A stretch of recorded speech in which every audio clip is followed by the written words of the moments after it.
Brasil, um país continente. 47%, quase a metade de toda a América do Sul. Um gigantesco país cujos pontos extremos, norte e sul e leste e oeste, distam mais de 4.000 quilômetros nos dois sentidos. Um país difícil, que em seu imenso território poderia colocar lado a lado toda a Europa, menos a União Soviética, a América Central, o Japão, a Tailândia, Israel, e ainda sobraria espaço. Este é o Brasil cuja história começamos agora a rememorar. Foi este país gigante, este Brasil de dimensões continentais, o cenário dos fatos que vamos iniciar neste momento.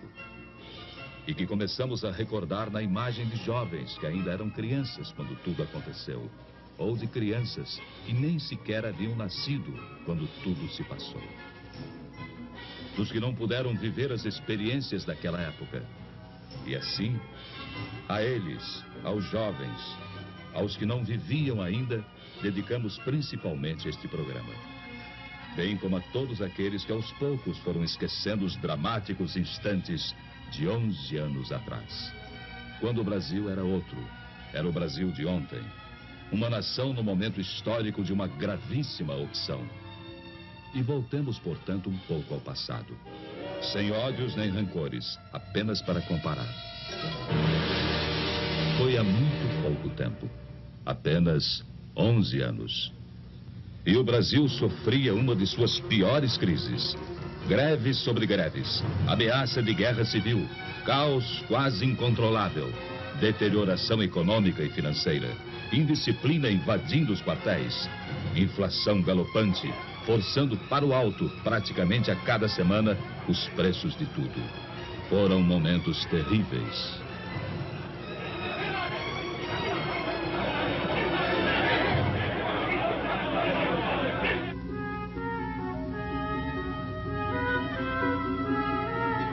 Naquela época, você podia ler a manchete de que era pedida a falência do Banco do Brasil.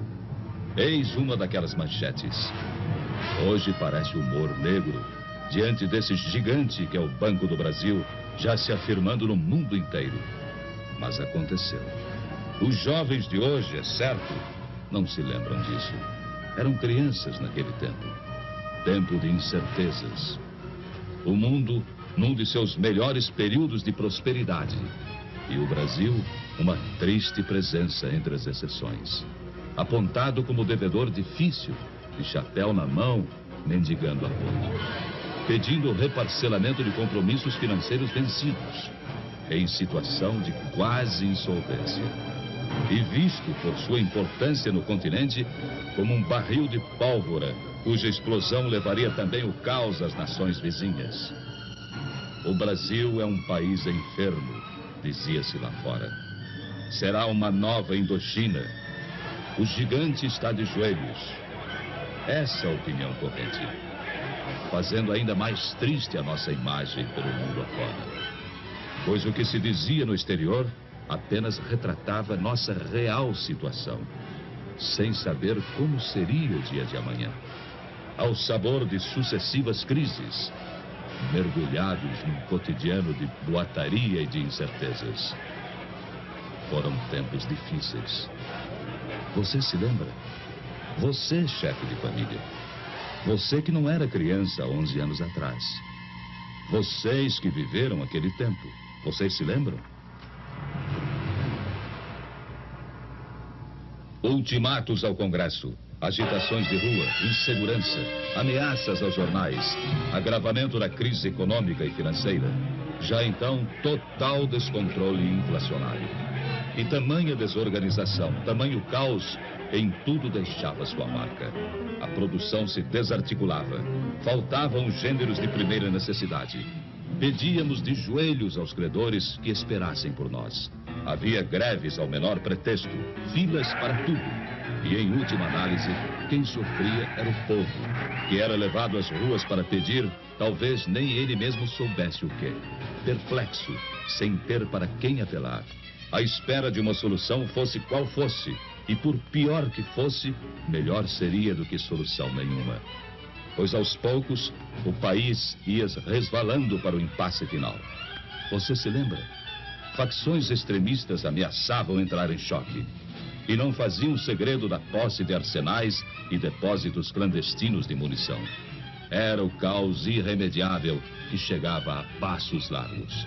E sobre o caos brotavam já o suborno e a corrupção. Estava se armando o cenário para o capítulo final do drama. Um drama de consequências imprevisíveis e que ninguém na época poderia dizer ao certo como iria terminar. Pelegos, agitadores, bajuladores e adesistas, aventureiros e por trás deles o comando vermelho dos comunistas. E até gente séria, idealista, mas iludida. Havia de tudo. Havia de tudo naquele imenso caldeirão fervente em que se transformava o Brasil. Você se lembra? Não se sabia ao certo quem estava mesmo à frente do país, quem dirigia os destinos da nação. Por isso, não podia haver comando, nem disciplina, nem ordem e nem progresso. E muitos donos se diziam os verdadeiros donos da situação. Foi há 11 anos atrás. Há apenas 11 anos. E hoje, ao documentar aquele passado ainda recente, uma pergunta chega a se impor. Como foi possível aguentar? Como o Brasil resistiu? Pense nisso. Você gostaria de voltar àqueles tempos? De experimentar as mesmas angústias? De sentir as mesmas incertezas e inseguranças? De voltar ao Brasil de ontem? De ler as mesmas manchetes e ver os mesmos espetáculos? A resposta fica com a consciência de cada um. Com a responsabilidade que todos têm diante de si mesmos e diante de todos os demais brasileiros. Março 1964. O drama brasileiro chegava ao auge. A indisciplina e a desordem acabaram por entrar nos quartéis. Desmoronava o princípio da hierarquia. E então via-se o país ameaçado de perder seu último ponto de apoio efetivo na manutenção da ordem pública. Dali em diante, nada mais que o caos absoluto, a desordem total, a violência sem freios nem medidas. E a todos se evidenciou que o Brasil caminhava para o pior. Caminhava para a guerra civil de consequências imprevisíveis. Foi há apenas 11 anos atrás. O peso do medo e da angústia já era insuportável. Falava-se em matar, em fuzilar, em destruir.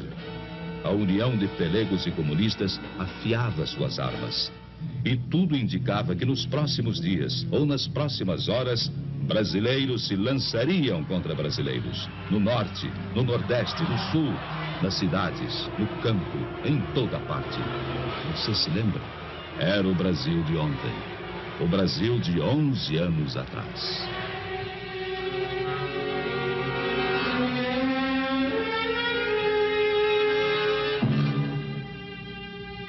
Foi no último instante, quase no momento derradeiro. E quando o país estava à beira da guerra civil, quase em pleno caos, alguma coisa aconteceu.